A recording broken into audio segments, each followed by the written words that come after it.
মাহফিল, আল্লাহ তাআলা যাতে এই মাহফিলকে আমাদের জন্য কিয়ামতের দিন নাজাতের জরিয়া বানিয়ে দেন। সকলে বলে আমিন।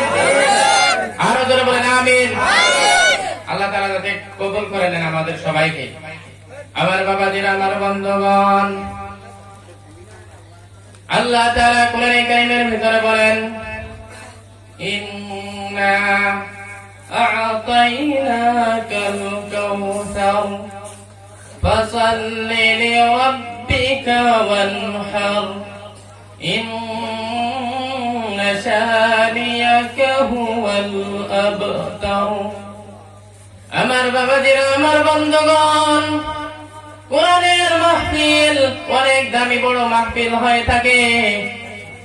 এই কোরআনে কারীম যে সময় আল্লাহ রাসূল সাল্লাল্লাহু আলাইহি ওয়াসাল্লাম তিলাওয়াত করতেন, মক্কার বড় বড় কাফেররা বলতো যে কোরআন হয়ে গেল মুহাম্মদের বাণী, মুহাম্মদের রচনা করা কিতাব।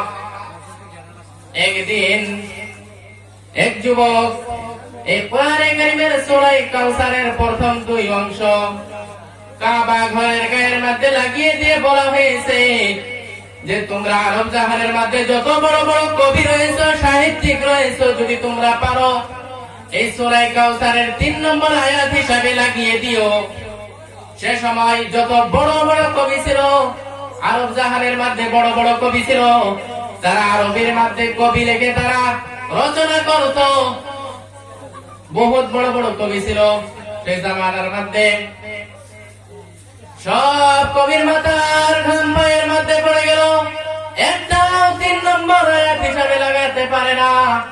লাশ পর্যায়ে গিয়া কবি লাবিক, এই কবি লাবিক চিন্তায় পড়ে গেলেন যে সমাজের মধ্যে আমি এত বড় নামি দামি ব্যক্তি, আমি যদি এই 3 নম্বর আয়াত হিসাবে না লাগিয়ে দিতে পারি তাহলে আমার তো মান সম্মান থাকবে না, কেউ আমাকে মান দিবেন না। আমি যদি সমাজের মধ্যে এত দামি ব্যক্তি, আমি চেষ্টা করি 3 নম্বর আয়াত হিসাবে লাগিয়ে দিতে পারি কিনা।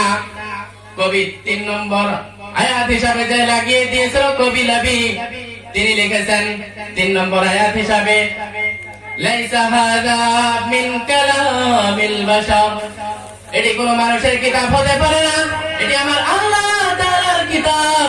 এই কোরআনের মাহফিলের মধ্যে যারা বসে, কোরআনের মাহফিলের মধ্যে যারা এসে বসে, তাদের গুনাহ আল্লাহ তাআলা সঙ্গে সঙ্গে কি করে দেন? মাফ করে দেন। সুবহানাল্লাহ। জোরে বলেন না সুবহানাল্লাহ।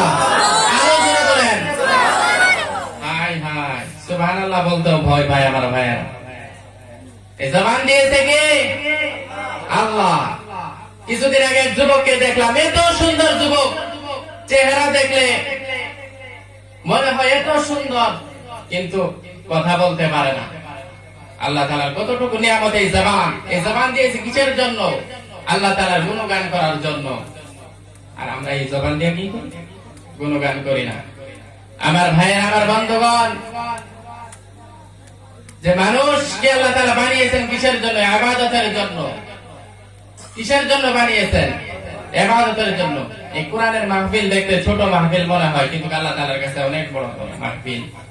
আমার বন্ধুগণ, আমার বাবাজিরা, যে আমি যে কথা বলতে চাচ্ছিলাম সেই কথা হয়ে গেল যে আল্লাহ তাআলা কোরআনে কারীমের ভিতরে বলছেন, আল্লাযী খালাকাল মাউতা ওয়াল হায়াতা লিয়াবলুয়াকুম আইয়ুকুম আহসানু আমালা। আমি তোমাদের মরণ আর হায়াত বানিয়েছি, তোমাদের মধ্যে থেকে কারা ভালো আমল করো আর কারা খারাপ আমল করো আমি আল্লাহ দেখব। কারা ভালো আমল করো আর কারা খারাপ আমল করো।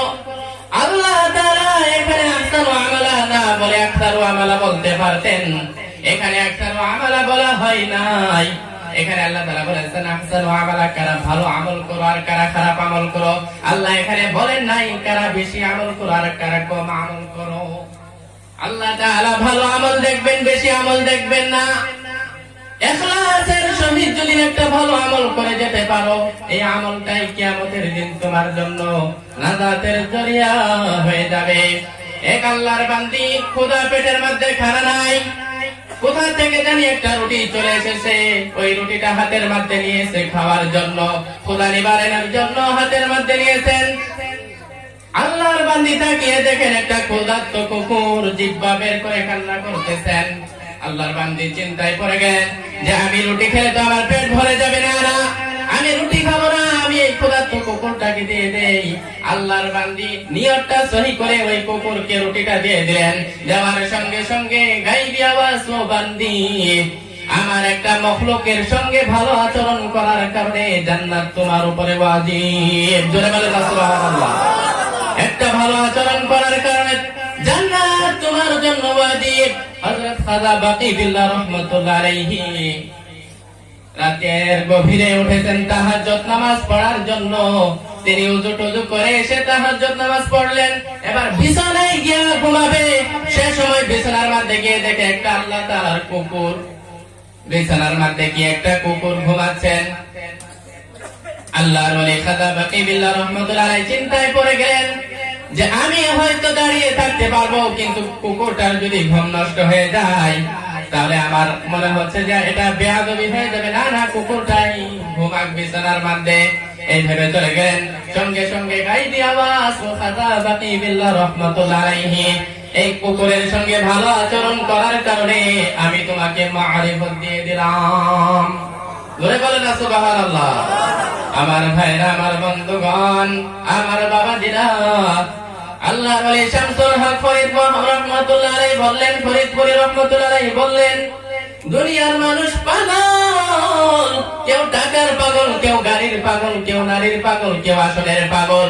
যে টাকার পাগল সে টাকার পিছনে দৌড়ায়, যে গাড়ির পাগল সে গাড়ির পিছনে দৌড়ায়, যে নারীর পাগল সে নারীর পিছনে দৌড়ায়, যে আসনের পাগল সে আসন পাওয়ার জন্যই দৌড়ায়। আরেক দল পাগল এই জমিনের মধ্যে রয়েছে, যারা টাকার পাগল না, গাড়ির পাগল না, বাড়ির পাগল না, তারা হয়ে তারা আমার আল্লাহর পাগল। উঠতে আমার আল্লাহর নাম, বসতে আমার আল্লাহর নাম, খেতে আমার আল্লাহর নাম, আর সময় আমার আল্লাহর নাম। আমার বাবাজিরা, আমার বন্ধুগণ, আল্লাহ তাআলা এদেরকে মারিফত দান করেছেন। এই জন্যই তারা কি পেয়েছেন? এদেরকে আল্লাহ তাআলা মারিফত দান করেছেন। আমার বাবাজিরা, আমার বন্ধুগণ, আমার ভাইজান, আমার বন্ধুগণ, আপনারা আমার জন্য দোয়া করবেন আর আমি আপনাদের জন্য দোয়া করবো ইনশাআল্লাহ। আসসালামু আলাইকুম ওয়া রাহমাতুল্লাহি ওয়া বারাকাতুহু।